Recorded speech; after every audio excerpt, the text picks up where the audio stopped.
Hey guys, what is up? It is me, Pagey, here once again with another video on The Flash Season 8, and my brain hurts. It hurts quite a lot, because of course this is my review for Episode 3 of Season 8, otherwise entitled Armageddon Part 3, of course the third part of the Armageddon event, the halfway point.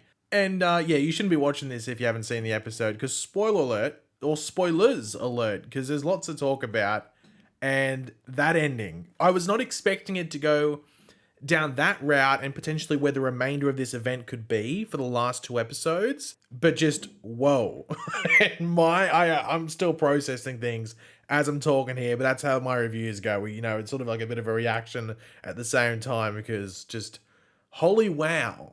But of course, throughout the video, be sure to let me know your various thoughts, opinions, theories, predictions, reactions in the comments section down below. Always curious to read what you guys are thinking post episode. And of course, if you're going to enjoy the video, you enjoyed the episode, you're excited from the way it ended and leads into the next episode, drop a like on the video to show your support for the channel and the video. Whoa, let's talk about it. But of course, last episode, really just to quickly jump into all this, just quickly, of course, Barry started to have these blackouts, pretty much had his worst day ever that, had been advertised for this event, that Barry was going to have his worst day ever. He had it in part 2, suspended from his job, Starlab's being shut down, all this stuff going on, which, and with the cherry on top, we'll put two cherries on top, being that we find out that Joe West is dead. We didn't learn how, we find out in this episode, but Joe West is dead, and Barry's apparently been attacking members of the city, so he's seen as a villain in their eyes, or the beginnings of that whole thing is starting, where he's seen as a villain. And that carries into this episode. Now, this episode as a whole, I did see a lot of people complaining, which I was sort of surprised with, because I thought, they were saying, oh, it's all side characters and stuff. And I was like, they're explaining everything. Barry's not meant to know, but we're sort of like, following this investigation, if you want to call it, because Barry's on his lonesome. So they sort of split it up. I can understand if you didn't really like the stuff with the side characters or the other characters outside of the Flash, but I thought it added to the episode more than took away from it. But let's just talk about this episode. So we pick up right at the end of last episode. As soon as Barry said injustice and we saw Jefferson or Black Lightning's reaction at the end of last episode, that's where we pick up. And we learn that injustice is a protocol set up, or protocol, people might get annoyed at my pronunciation of that, but it's a protocol set up by the League, or the Justice League, in case one of the members of it go rogue. Which we talked about in videos over the weekend, and that's most likely roughly what it would be. Now, Black Lightning, of course, is hesitant on that being brought up, as he mentioned it's a one-way passage when started. If they start to go down this protocol and everything like that, it's, there's no turning back, really. And for Barry, what has to happen is that his powers need to be taken away, and that it's Jefferson or Black Lightning's job, as he is like the designated teammate, to deal with Barry.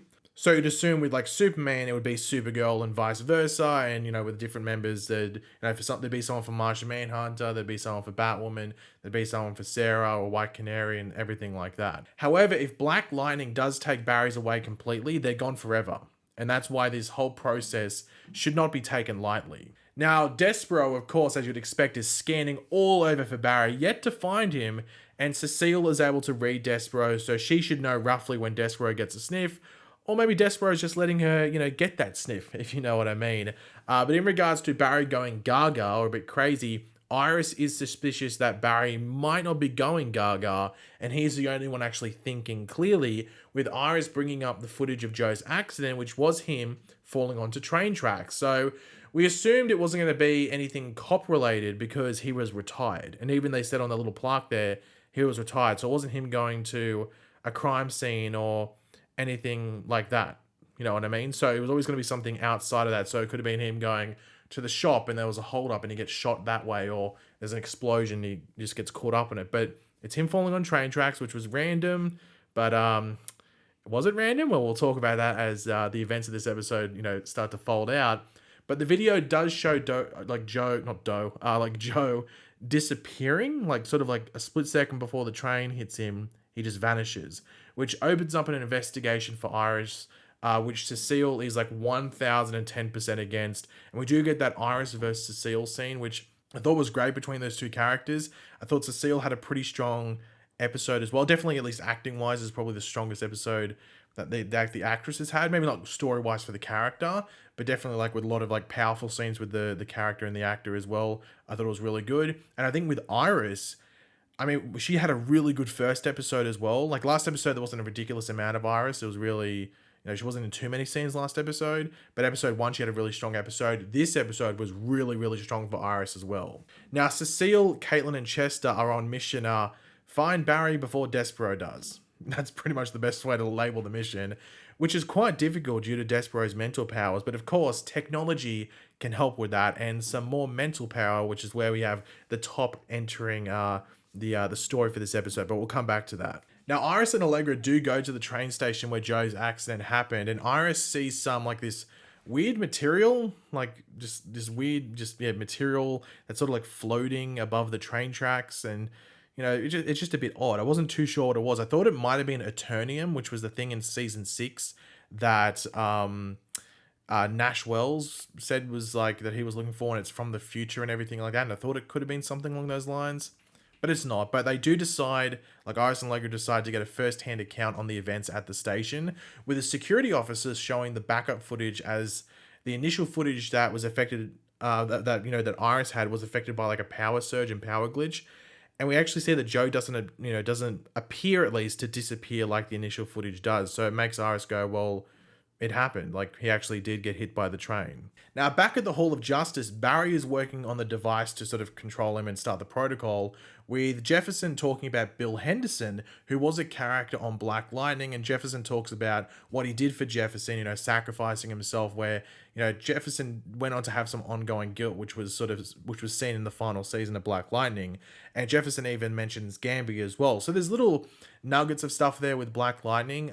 That's it for him in this event from what we know, because especially where the end of this episode takes us, and I think we're spending, I guess, all of next episode, and I guess a good amount of episode 5 or the final part in that area as well, which we'll get to. So I think this might be the last episode that Black Lightning's in, and that was the last scene we get in this episode is it for him in this event. I'm not too sure. I have to wait and see. But it was cool to have them like mention some of the Black Lightning stuff, because that wasn't really done in Crisis, just because he wasn't there too much and he wasn't really a main focus when he showed up. So it was cool to get that stuff. But Black Lightning does commence the protocols on Barry, which they do for a bit. Now, Allegra does bring this evidence to Iris that the train incident involved a ridiculous amount of coincidences. The train running, was it early or late or something? The hydraulics not working, various things. It was like 1 in a million or something. I think that was 1 in a million, 1 in like a couple million odds or something like that.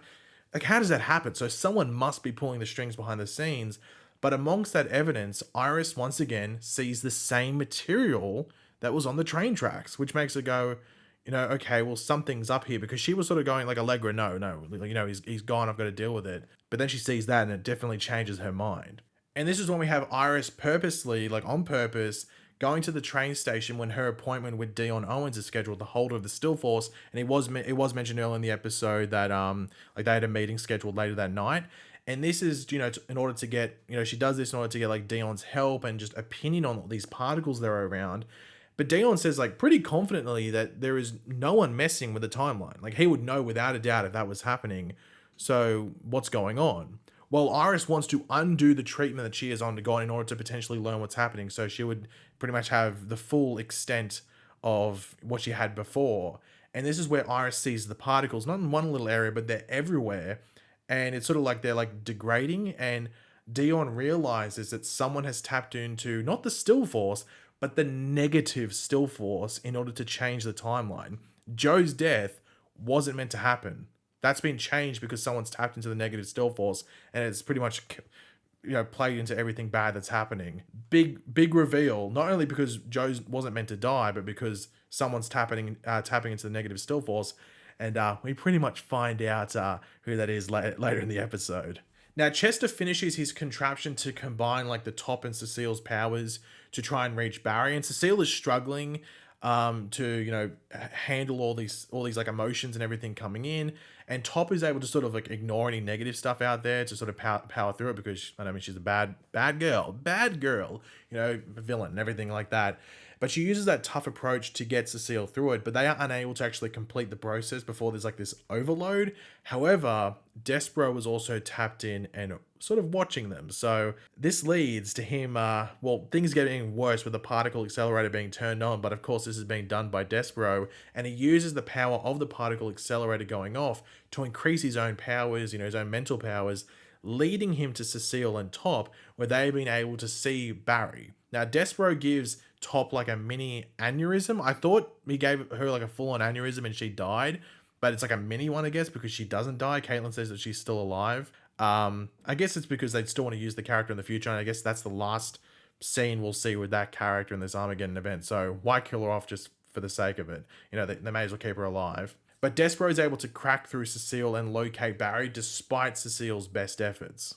Now, this whole like protocol thing is not going amazingly. Black Lightning sort of, as you'd expect, still hesitant about it. And Black Lightning's trying to like reassure Barry of who he is.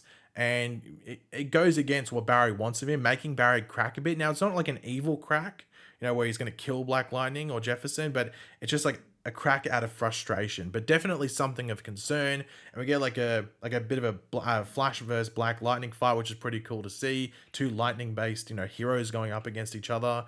But it does lead to the smashing of Oliver's memorial, which puts Oliver back in the mind of Barry. Like, what would Oliver do? And, what has Oliver done for Barry? Like, is Barry just crapping all over Oliver's memory and legacy, if you want to call it, everything like that?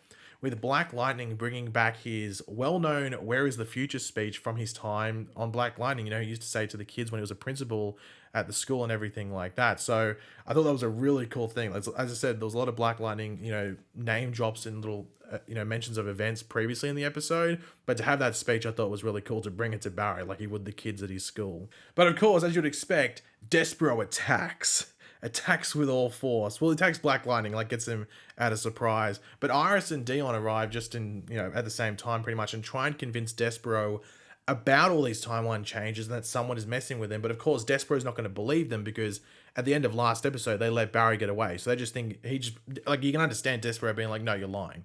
Like you're just lying again. So of course, he's not going to believe them. We get Black Lightning shooting Despero's eye, which I thought was cool. It would have been cool if like a fight went on there for a bit longer.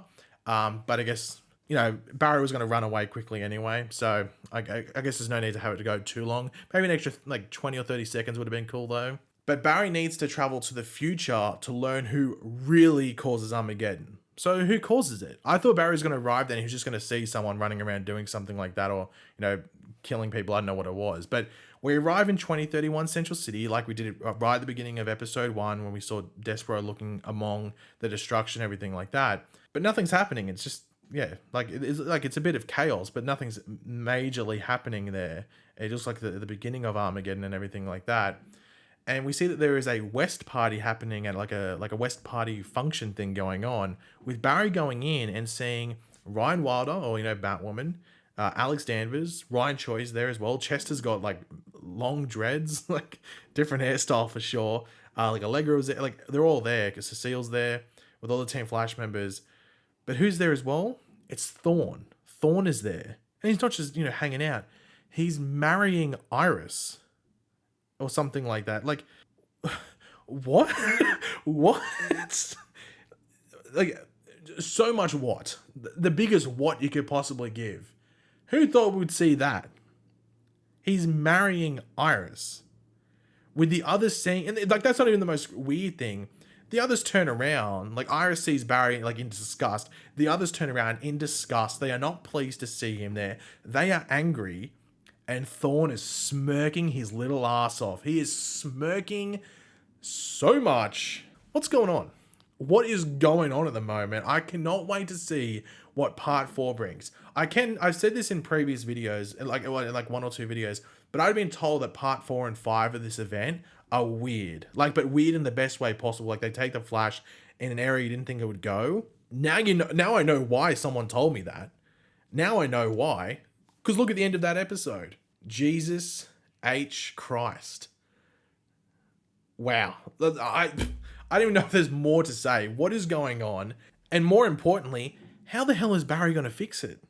How the hell is Barry going to fix this? I didn't watch the promo for next week's episode, so I'm not too sure if that gives us any hints. But I cannot wait to see how it all plays out. I cannot wait to see how it plays out, how Barry does anything, if he has any allies in this future as well, and if he's able to convince anyone, because they didn't look happy, so they must obviously have a very big reason to not be happy. So let's see how it all plays out next week, because I can't wait. But yeah, guys, thanks for watching. Obviously, I'll have my trailer breakdown for the next episode out within like 13 or 14 hours from now. But yeah, let me know all your or if you enjoyed the video, of course, be sure to let me to drop a like on the video, show your support for the channel, and just if you liked it all. Let me know in the comment section down below your various opinions, thoughts, theories, predictions, just reactions. As I said before, like, I'm so curious to hear what you guys thought. And of course, if you are new to the channel, make sure to subscribe, and I'll catch you guys later. Goodbye.